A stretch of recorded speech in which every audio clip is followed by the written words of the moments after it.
செங்கல்பட்டுல வந்து தண்ணியே கிடையாது. சொன்னா நம்புவீங்களா நீங்க? ஏரி குளம் குட்டை எதுவுமே கிடையாது அந்த காலத்துல. ஆனா அதை வந்து ஏரி வெட்டி வெட்டி வெட்டி பல்லவர்கள் வந்து அந்த மாவட்டத்தை ஏரி மாவட்டமா மாத்தி வச்சிருக்காங்க. மாற்ற முடியுமா?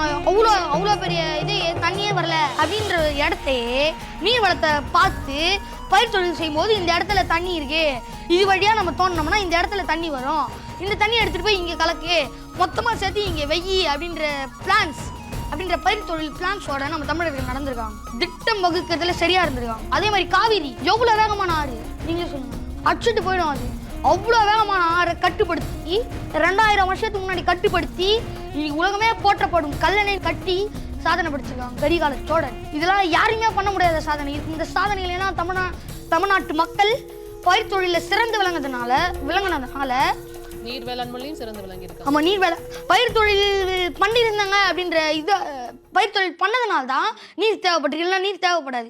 குடிக்கிறதுக்கும் அருந்துறதுக்கும் மற்ற விஷயங்களுக்கெல்லாம் தான் நீர் தேவைப்படும்.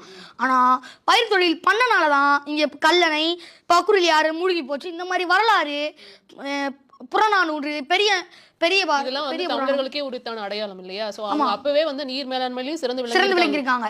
பயிர் தொழில் சிறந்து விளங்கினால தான் நீர் மேலாண்மையில சிறந்து விளங்கியிருக்காங்க. அதுதான் தஞ்சை தமிழ்நாட்டோட அரிசி கிண்ணம்.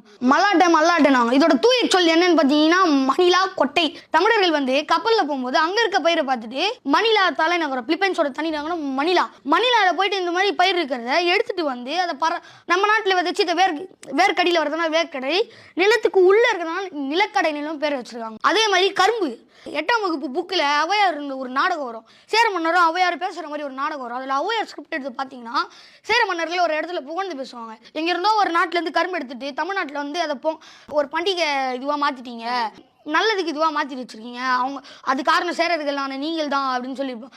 இன்னைக்கு கரும்பை வந்து தமிழ்நாட்டிலே எல்லா இடத்துல விதைக்கக்கூடிய பயிர்களாக மாற்றிருக்காங்க. அதே மாதிரி நான் நீர் பற்றி சொன்னேன்ல, நீர் பற்றி ஒரு முக்கியமான குறிப்பு ஒன்று சொல்கிறேன்.